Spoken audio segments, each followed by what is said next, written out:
Oui. Hop, là c'est la bonne. Tac, tac, tac. Ça peut être difficile parfois de savoir quel film ou quel réalisateur il faut regarder. Bienvenue dans ce premier hors-série de Cinoche Cinoche, dans lequel je vais vous présenter une liste de réalisateurs intéressants à suivre en ce moment.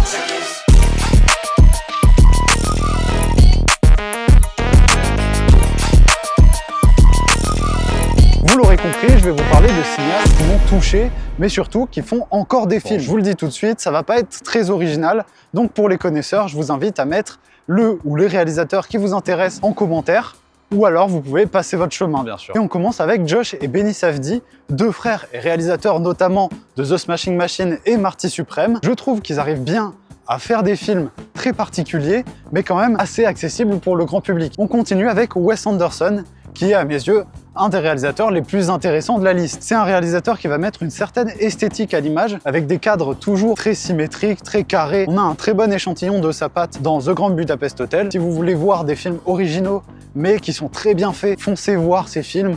On revient vers un cinéma beaucoup plus populaire, celui des super-héros. James Gunn, ce cinéaste-là est intéressant parce qu'il vient titiller les films de super-héros avec un style bien particulier, comme Deadpool ou des séries comme The Boys, mais avec une version DC et une réalisation assez poussée dans le délire. Donc si vous voulez voir des bons films de super-héros, je vous invite à voir ce que fait James Gunn. On revient vers un réal qui parlera sûrement à tout le monde, mais je suis obligé de l'inclure dans cette liste. Damien Chazelle, je pense que tout le monde connaît ses films. Si vous regardez pas beaucoup de films, je vous invite vraiment à regarder que fait ce réalisateur. Voilà, vous m'excuserez si vous aimez pas ce réal. C'est ma liste, je fais ce que je veux, voilà. On finit les States avec Guillermo del Toro. On reste toujours dans des films populaires et de la fantasy, mais avec des styles qui, selon moi, sont vraiment très cool. Le Labyrinthe de Pan, par exemple, qu'il a fait avec la licence Hellboy, Pinocchio, etc. Je pense que si vous voulez vous ouvrir vers un cinéma un petit peu plus niche sur de la fantasy et des univers qui vous parleront peut-être, suivez ce qu'il fait.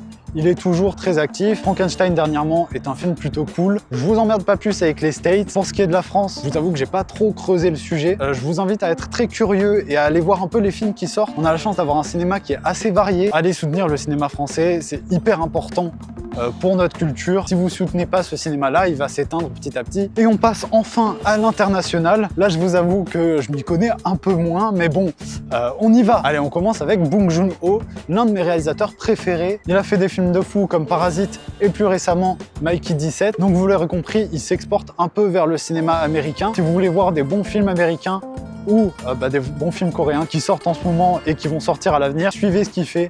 Et ensuite on a... Si, je vais trouver. Bon, vous savez quoi? Le Cinoche Cinoche d'avril portera sur les films étrangers.